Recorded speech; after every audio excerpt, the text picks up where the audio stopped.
Sergio, gracias por venir. ¿Cómo va? Gracias a usted, doctor, por la ¿Cómo anda? invitación. ¿Bien? Muy bien, muy bien. Tranquilo. ¿Mañana es el día del bancario? Mañana es el ¿Por día qué? del bancario. Porque un 6 de noviembre es cuando la Asociación Bancaria obtiene, de 1924, obtiene la personería jurídica y pasa a representar. 1924. Sí, 95 años cumplimos. Impresionante. Así que mañana no hay bancos. Sí, Atención al público, ¿no? Atención al público no hay desde hace tiempo ya, porque nuestro convenio colectivo figura como día no ¿Cajero sí? laborable. Cajero automático funciona porque se recarga en el día anterior como si fuese un fin de semana. O sea, la gente no va a tener ningún tipo de problema. No hay inconveniente. ¿Banca electrónica? Sí. Sí, Sin ningún nada problema. más que se te difiere la operación 24 horas. Ok. Solamente la atención al público. Exactamente. Nada más. ¿Cómo están los bancos, según su saber y entender? Los bancos, generalmente se utiliza un latiguillo que se la llevaron en pala, se dice Sí. común y groseramente, pero es la misma simetría de lo que pasa en la economía del país. No todos tienen la misma situación. Los bancos internacionales tienen una muy buena posición y obtuvieron muy buenas ganancias a partir de sus posiciones en dólar y a partir de participar dentro de esto de las compras de las LELIQ, primero LEVAC, después LELIQ. Después está la banca pública, que ha tenido un detrimento patrimonial importante porque ha sido utilizada frecuentemente por el Tesoro Nacional como caja del Gobierno Nacional y le han quitado patrimonio. Particularmente en el Banco Nación, más de 100.000 millones de pesos en los últimos 2 años. Y en el Banco Provincia, producto de que tiene que financiar la caja de jubilaciones del banco por una ley provincial y también por esas ofertas que lanzaban electoralmente como un tema electoral, más que nada, de descuentos del 50% con las tarjetas del banco. Y después están bancos en la franja media que les puede haber ido un poquito mejor, un poquito peor que la inflación, pero están ahí. Hay un grupo de bancos grandes, particularmente internacionales, que son los que sí ganaron bien, los demás en la condición en que les explico. O sea, no se la llevaron con pala. Algunos sectores sí, otros salieron equilibrados y otros, como el caso de la banca pública, tuvieron algún problema. Incluso los bancos más chicos, los que pertenecen a la Cámara AVE, que son bancos que no tienen fondeo por depósito, esos también tienen algún tipo de problemas, que inclusive son los que más tasa a veces cobran, pero son los que atienden un segmento de bancarios o de personas bancarizadas que son las que tienen menos ingresos. Los bancos chicos que antes eran financieros y se convirtieron en bancos. Eso, inclusive, hablaba ayer con el presidente de la Cámara, que pasó por bancaria a tomar un café, tenemos una buena relación, y me decía que en términos patrimoniales, ellos patrimonialmente han perdido el 30% en el último año. 30%. Sí. ¿Y a los banqueros les preocupa la bomba de las LELIQ o no? Sí, obviamente, creo que nos ¿Es una bomba? creo que nos tiene que preocupar a ¿Es todos. una bomba de tiempo? Yo creo que ni siquiera el más liberal que haya votado desde el punto de vista ideológico, volviendo al debate tan interesante que tenían, que haya votado a Macri, puede estar conforme ideológicamente, porque terminaron estatizando el 70% de los depósitos en la Argentina. Entre encaje remunerado, encaje no remunerado, y LELIQ absorbió prácticamente el 70% de los depósitos. Entonces, es un problema dentro del sistema financiero porque el dinero de los ahorristas está en el Banco Central en títulos, ¿no? Creo que es un tema de preocupación, pero también creo que es un tema que se puede resolver, no es un tema que no se puede resolver. Creo que ir difiriendo los pagos en los vencimientos y renegociando, me parece que es un tema que se puede resolver. Sergio, lo veo en esa foto. Ah, sí. Es muy potente, ¿no? Esa foto. ¿Fue potente? Sí, pero es una parte, me parece, ¿no? Porque el espacio de todos, que es el que va a gobernar en la Argentina, es bastante amplio y diverso. Y lógicamente faltan personas ahí, pero sí, claro, es una foto donde... Pero ahí están los que no estuvieron en el Primero pido escenario. disculpas porque faltan mujeres ahí, ¿no? Sí, es cierto, son todos hombres. Sí. Sí, es cierto. No, hay una sola. Sí, Magario, la única. Pero digo, la foto es potente políticamente porque ninguno, o muy pocos de los que están ahí, 2 o 3, son los que estuvieron en el escenario el día que se ganó la elección. Yo La elección, trato de sacarle... ese escenario era de Cristina. Trato de sacarle Solo. presión a eso, ¿no? Porque en realidad, bueno, por ahí tengo la oportunidad de hablar con el actual presidente y con la senadora y futura vicepresidenta, y yo no veo esas tensiones que a veces se tratan de instalar, porque razonablemente genera una duda, porque no estuvieron. Fue un gran desorden ese día llegar al escenario. Yo estuve ahí y fue un gran desorden, pero hay una relación muy fluida entre ellos y creo que de mucha comprensión, inclusive con Sergio Massa, de que esto es un frente, y en un frente, si bien la responsabilidad es del presidente de la Nación y la decisión última es de él, es un frente donde se discute, se debate y se consensúa. ¿Va a ser solamente una coalición electoral o va a ser una coalición de gobierno? Porque vio que el Cambiemos fue una coalición electoral, que no fue una comisión. No fue de gobierno. Bueno, hay que esperar, hay que esperar la conformación del gabinete. Creo que el presidente electo tiene la sabiduría de saber componer los lugares, sabiendo respetar que el gabinete tiene que tener la impronta de él, que es quien ha sido elegido. Pero el hecho de mirar las listas de candidatos ya implica que hay una alianza electoral, claramente. Y cuando se vea en la función pública, creo que se va a ver un gabinete bastante plural también. ¿Y el Banco Central tiene idea de quién va? Hay que preguntarle al presidente. ¿No tiene ni idea? Sí, por ahí suenan algunos nombres, pero sería prudente que él lo diga. Que lo diga, lo anuncie él. ¿Cómo está la CGT? ¿Está unida o todavía está en mil pedazos? La CGT, por lo menos los distintos sectores que pertenecemos a la CGT, estemos o no en conducción del Consejo Directivo, hemos expresado toda la necesidad de buscar la unidad. Ahí parecen unidos, digo, ahí es poderoso, en la foto hay pesos foto pesados, ¿no? Sí, pero todavía falta. Viviani, Calvo, la pucha. Yo creo que la unidad se tiene que dar, y es la gran deuda que tiene el movimiento obrero, porque desde el advenimiento de la democracia, que cumplimos 36 años ahora, nunca elaboró un programa concreto de qué pretende y que diga con claridad qué piensa sobre distintos temas. Para mí, el sindicalismo no tiene que limitarse a discutir meramente lo reivindicativo o lo salarial. Tiene que discutir el modelo de país que quiera. Las sociedades modernas funcionan con tres factores de poder que generan agendas: los estados, el capital, porque lo generan, tienen la fuerza del capital, y también lo tienen que hacer los trabajadores a través de sus representantes. Creo que cuando confluyamos en un programa, después habrá que discutir si es un hombre o una mujer. ¿Usted está con Moyano o sin Moyano? Nosotros hemos trabajado en el Frente Sindical con Moyano desde la Corriente Federal, que es el espacio en el que yo milito sindicalmente. Ok. ¿Y allí quiénes están? En la Corriente Federal están los sindicatos de pilotos de aviones, están los gráficos, está televisión, está farmacia, están molineros, está SADOP, que es la educación privada, hay una serie de sindicatos más. Y por el lado del Frente Sindical también está ESMATA, está Moyano, con camioneros. ¿Le da la sensación que Alberto Fernández ahora como presidente va a tratar de lograr esa unidad sindical o no? Mire, lo primero es que deberíamos tener la responsabilidad nosotros los dirigentes sindicales de buscarla, más que buscar tutelajes del presidente de la Nación.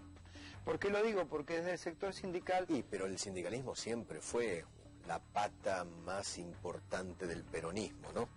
Sí. Y de los presidentes peronistas. Sí, pero tenemos que tener otra mirada hoy en cuanto a la responsabilidad que nos toca. Nosotros desde el sector sindical fuimos los que le pedimos a la oposición que aún en la diversidad y en la diferencia construyera un frente que electoralmente le diera posibilidades de ganar y cambiar esa historia. Ustedes querían la unidad. Exactamente. Esta unidad que se dio. No podemos nosotros no corresponder con la misma unidad. Claro. Entonces me parece que, si bien algunos podemos tener una posición más fuerte contra el gobierno de Macri desde el primer día y otros compañeros después, tenemos que entendernos. Claro que importa el pasado, pero hay que mirar el futuro, me parece. Ahora, dicen que con las últimas declaraciones de Moyano, por ejemplo, le está marcando la cancha a Alberto Fernández. ¿Lo siente de esa manera? ¿Cuál declaración, perdón? No, pues qué sé yo, ha hecho declaraciones con respecto a el periodismo, por ejemplo, lo de la CONADEP. Sí, la CONADEP.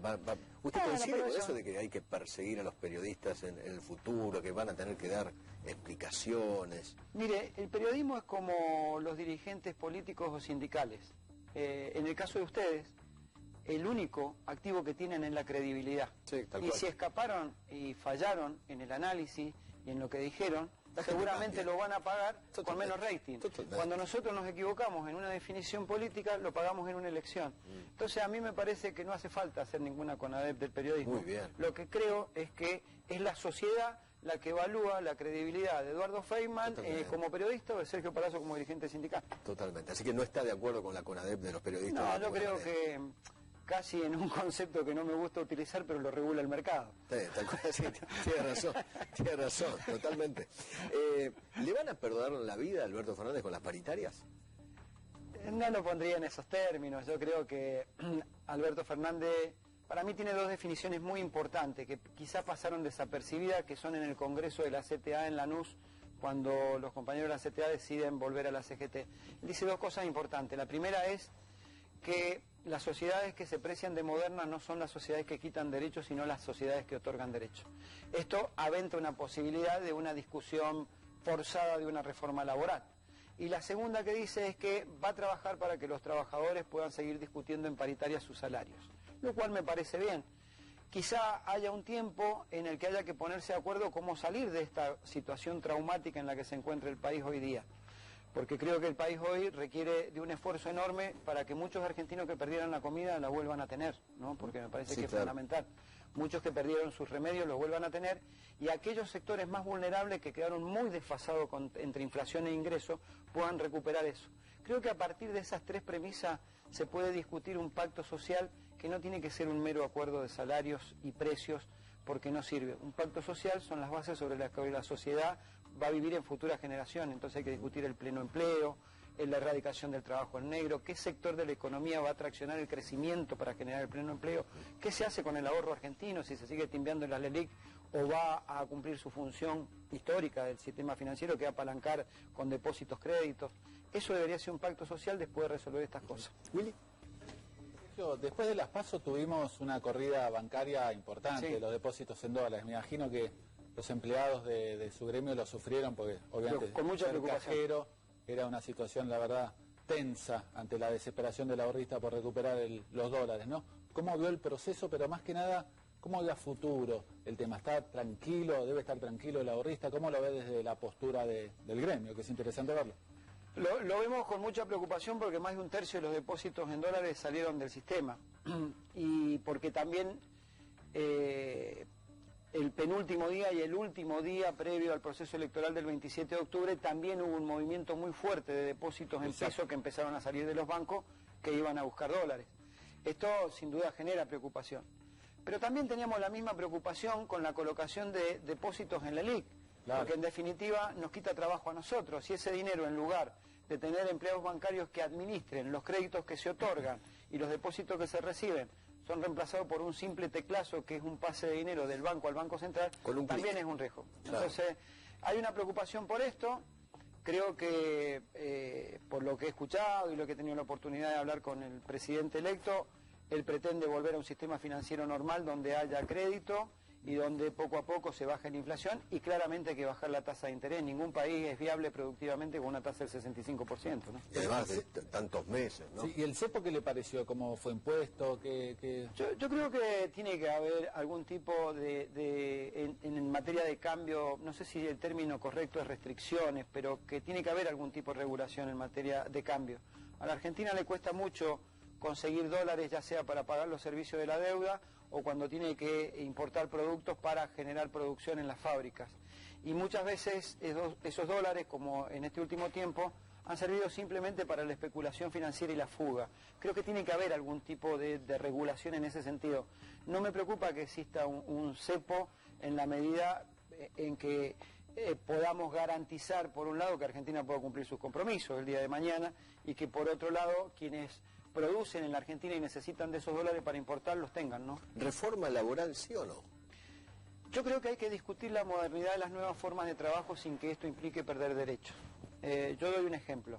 En mi actividad, nosotros hemos presentado en las últimas 2 paritarias al sector empresario entre 8 y 10 proyectos, no recuerdo bien, que abarcan desde la cuestión de género y la equidad salarial, que abarcan desde la desregulación del sistema financiero y el impacto, las plataformas digitales y su incidencia en el empleo, y hemos planteado, entre otras cosas, hasta crear un instituto de avance tecnológico, de estudio tecnológico para capacitar a los trabajadores. Esto creo que hay que discutirlo. Nada más que siempre termina asociando muchas veces los actores de poder del otro lado de la mesa con quita de derechos la reforma laboral. Si es una reforma con quita de derechos, creo que nadie está dispuesto a discutirlo. Doy un ejemplo. A mí me gustaría discutir la distribución del exceso de productividad que ya se generó producto del avance tecnológico en mi sector. Un trabajador bancario en el 2000, 2001, 2002, pongamos por ahí, fue el estudio que arrancamos haciendo los economistas nuestros, administraba 135 cuentas de depósitos, administra más de 600 hoy, quiere decir que tiene un crecimiento de 500% de su productividad. En préstamo era 115 contra 390, casi el 300%. ¿Qué pasó? Yo mantengo un salario y una cantidad de trabajadores como una línea recta, pero del otro lado se formó un ángulo de 45 grados. Yo quiero discutir, no pérdida de derechos, cómo entre los dos discutimos esto y queda un ángulo de 33 y no un ángulo de 90. Si esas son las discusiones, me parece que hay que darlas, porque hoy ya no la robótica, la inteligencia artificial indica que los sistemas de trabajo ¿Usted son distintos. considera que sin una reforma laboral en serio Argentina no tiene destino? Yo creo que el problema de los derechos laborales no es el problema de competitividad en la Argentina. Cuando uno mira los registros de las empresas inscriptas entre el 2003 y el 2015, va a encontrarse que pidieron inscripción casi 200.000 empresas, la mayoría pymes. Quiere decir que ellas generaron 2, 3, 4, 5 puestos de trabajo cada una. Y era con esta ley, con estos jueces que son criticados por los fallos a favor de los trabajadores. Ojo que muchos dueños de pymes dicen, si hubiera una reforma laboral y mi costo laboral, que no es el salario del trabajador, fuera más bajo, yo en vez de 5 tendría 10 trabajadores. Bueno, ahí lo que hay que discutir es una reforma impositiva, porque la carga tributaria claramente es alta en la Argentina. Hay que discutir una reforma tributaria más que una reforma que quite derechos. Sí creo que hay que discutir las nuevas formas de trabajo a partir de la modernidad y a partir del avance tecnológico. ¿Cuántos paros le hicieron a Macri? En el caso nuestro, paros generales 5. Ustedes bastante. Paros generales 5. Paros generales 5. 5, sí, sí. ¿Y ustedes? Nosotros debemos haber tenido unos 4 paros más por temas específicos de nuestra negociación salarial. ¿Cuántos paros le van a hacer a Alberto? Ojalá no le tengamos que hacer ninguno porque haga las cosas bien. Obviamente... ¿O porque es peronista? No, bueno, pero eso pregúntaselo a los peronistas, yo soy apellido radical. Es cierto, es cierto. Bueno, a la expresidenta Cristina Fernández de Kirchner hubieron medidas de fuerza también en el final de su mandato. Y generalmente hay un trabajo que hizo Emanuel Álvarez Agis, el economista. ¿Es economista de ustedes, no? Sí, sí, colabora con nosotros desde hace tiempo. Que hizo un trabajo muy bueno que tiene que ver la pérdida del poder adquisitivo con relación a las medidas de fuerza. No tiene que ver con que el gobierno sea peronista o no, tiene que ver con la pérdida de poder adquisitivo. Ese trabajo es brillante, creo que lo presentó en un programa. Si tuviera que calificar al gobierno de Macri, ¿con cuánto calificaría? ¿De 1 a 10? Y para mí no fue un gobierno muy malo, para mí, ¿no? En todo sentido, lo digo. Y por eso es bueno establecer ese...